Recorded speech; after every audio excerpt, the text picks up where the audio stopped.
بسم اللہ الرحمن الرحیم۔ السلام علیکم۔ ویڈیو پسند آئے تو لائک کریں اور چینل کو سبسکرائب کریں۔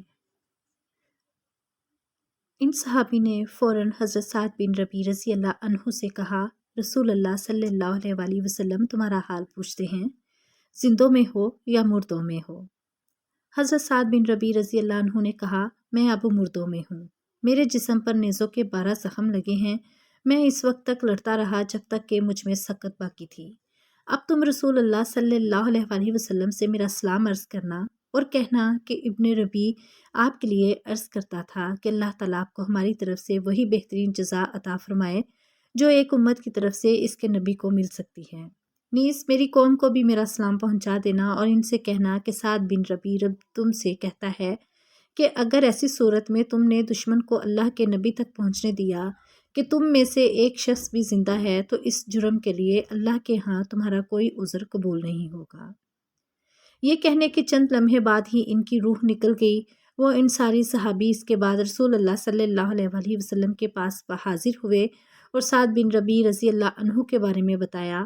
تب آپ صلی اللہ علیہ وآلہ وسلم نے ان کے بارے میں ارشاد فرمایا، اللہ تعالیٰ سعد پر رحمت فرمائے، اس نے صرف اللہ اور رسول کے لیے زندگی میں بھی اور مرتے وقت بھی دونوں حالتوں میں خیر خواہی کی ہے۔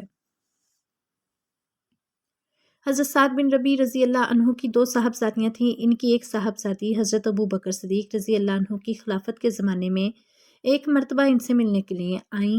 آپ نے ان کے لیے چادر بچھا دی۔ ایسے میں حضرت عمر رضی اللہ عنہ تشریف لے آئے۔ انہوں نے حضرت ابو بکر صدیق رضی اللہ عنہ سے پوچھا، یہ خاتون کون ہیں؟ حضرت ابو بکر صدیق رضی اللہ عنہ نے فرمایا، یہ اس شخص کی بیٹی ہے جو مجھ سے اور تم سے بہتر تھا۔ حضرت عمر رضی اللہ عنہ نے پوچھا، اے خلیفہ رسول، وہ کون شخص تھا؟ آپ نے فرمایا، وہ شخص وہ تھا جو سبقت کر کے جنت میں پہنچ گیا، میں اور تم رہ گئے۔ یہ سعد بن ربیع کی صاحبزادی ہیں۔ اس کے بعد نبی کریم صلی اللہ علیہ وآلہ وسلم اپنے چچا حضرت حمزہ رضی اللہ عنہ کی تلاش میں نکلے۔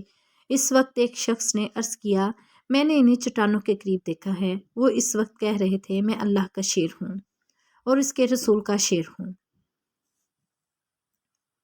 اس کے بتانے پر آپ صلی اللہ علیہ وآلہ وسلم ان چٹانوں کی طرف چلے گئے جہاں اس شخص نے حضرت حمزہ رضی اللہ عنہ کو دیکھا تھا۔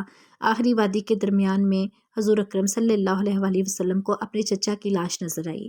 حالت یہ تھی کہ ان کا پیٹ چاک تھا اور ناک کان کاٹ ڈالے گئے تھے۔ آپ صلی اللہ علیہ وآلہ وسلم کے لیے یہ منظر بہت دردناک تھا۔ آپ صلی اللہ علیہ وآلہ وسلم نے فرمایا، اس جیسا تکلیف دہ منظر میں نے کبھی نہیں دیکھا۔ پھر حضور اکرم صلی اللہ علیہ وآلہ وسلم خوب روئے۔ حضرت عبداللہ بن مسعود رضی اللہ عنہ فرماتے ہیں کہ ہم نے حضرت صلی اللہ علیہ وآلہ وسلم کو اتنا روتے ہوئے کبھی نہیں دیکھا تھا جتنا آپ حضرت حمزہ رضی اللہ عنہ کی لاش پر روئے۔ اس کے بعد نبی کریم صلی اللہ علیہ وآلہ وسلم نے حضرت زبیر رضی اللہ عنہ سے فرمایا، اپنی والدہ کو اس طرف نہ آنے دینا، وہ پیارے چچا کی لاش دیکھنے نہ پائیں۔ حضرت زبیر رضی اللہ عنہ کی والدہ کا نام حضرت صفیہ رضی اللہ عنہا تھا۔ وہ حضرت حمزہ رضی اللہ عنہ کی بہن تھیں اور رسول اللہ صلی اللہ علیہ وآلہ وسلم کی پھوپھی تھیں۔ حکم سنتے ہی حضرت زبیر رضی اللہ عنہ مدینہ منورہ کے راستے پر پہنچ گئے۔ اس طرف سے حضرت صفیہ رضی اللہ عنہا چلی آ رہی تھی۔ وہ انہیں دیکھتے ہی بولے، ماں آپ واپس چلی جائیں۔ اس پر حضرت صفیہ رضی اللہ عنہا نے بیٹے کے سینے پر ہاتھ مارا اور فرمایا، کیوں چلی جاؤں؟ مجھے معلوم ہے کہ میرے بھائی کی لاش کا مسئلہ کیا گیا ہے، مگر یہ سب خدا کی راہ میں ہوا ہے، میں انشاءاللہ صبر کا دامن نہیں چھوڑوں گی۔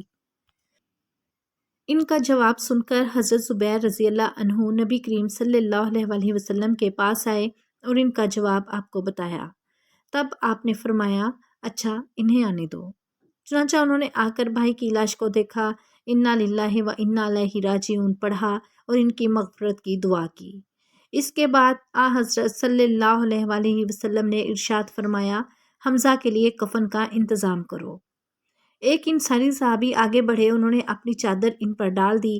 پھر ایک صحابی آگے بڑھا، انہوں نے بھی اپنی چادر ان پر ڈال دی۔ حضرت صلی اللہ علیہ وآلہ وسلم نے حضرت جابر رضی اللہ عنہ سے فرمایا، جابر ان میں سے ایک چادر تمہارے والد کے لیے اور دوسری چادر میرے چچا کے لیے ہوگی۔ حضرت مصعب بن عمیر رضی اللہ عنہ کو بھی کفن کے لیے صرف ایک چادر ملی۔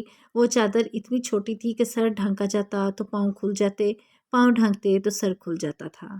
آپ صلی اللہ علیہ وآلہ وسلم نے ارشاد فرمایا، سر کو چادر سے ڈھانپ دو اور پیروں پر گھاس ڈال دو۔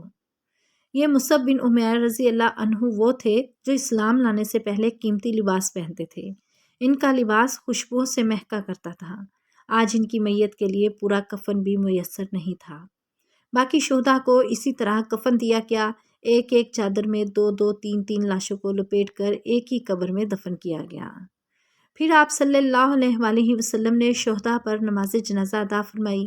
غزوہ احد کے شہداء میں حضرت عبداللہ بن حجش رضی اللہ عنہ بھی تھے۔ انہوں نے ایک دن پہلے دعا کی تھی، اے اللہ، کل کسی بہت طاقتور آدمی سے میرا مقابلہ ہو جو مجھے قتل کر دے، پھر میری لاش کا مسئلہ کرے، پھر میں قیامت میں تیرے سامنے حاضر ہوں تو مجھ سے پوچھے، اے عبداللہ، تیری ناک اور کان کس وجہ سے کاٹے گئے؟ تو میں کہوں گا کہ تیری اور تیرے رسول کی اطاعت کی وجہ سے، اور اس وقت اللہ تعالیٰ فرمائے تو نے سچ کہا۔ چنانچہ یہ اس لڑائی میں شہید ہوئے اور ان کی لاش کا مسئلہ کیا گیا۔ لڑائی کے دوران ان کی تلوار ٹوٹ گئی تھی، تب حضور نبی کریم صلی اللہ علیہ وآلہ وسلم نے انہیں کھجور کی ایک شاخ عطا فرمائی۔ وہ ان کے ہاتھ میں جاتے ہی تلوار بن گئی اور یہ اسی سے لڑے۔ اس جنگ میں حضرت جابر کے والد عبداللہ بن عمرو رضی اللہ عنہ بھی شہید ہوئے تھے۔ ان کے چہرے پر زخم آیا تھا۔ اس زخم کی وجہ سے جب ان کا آخری وقت آیا تو ان کا ہاتھ اس زخم پر تھا۔ جب ان کی لاش اٹھائی گئی اور ہاتھ کو زخم پر سے اٹھایا گیا تو زخم سے خون جاری ہو گیا۔ اس پر ان کے ہاتھ کو پھر زخم پر رکھ دیا گیا۔ جو ہی ہاتھ رکھا گیا خون بند ہو گیا۔ حضرت عبداللہ بن عمرو اور حضرت عمرو بن جموح رضی اللہ عنہما کو ایک ہی قبر میں دفن کیا گیا تھا۔ کافی مدت بعد احد کے میدان میں سیلاب آ گیا، اس سے وہ قبر کھل گئی۔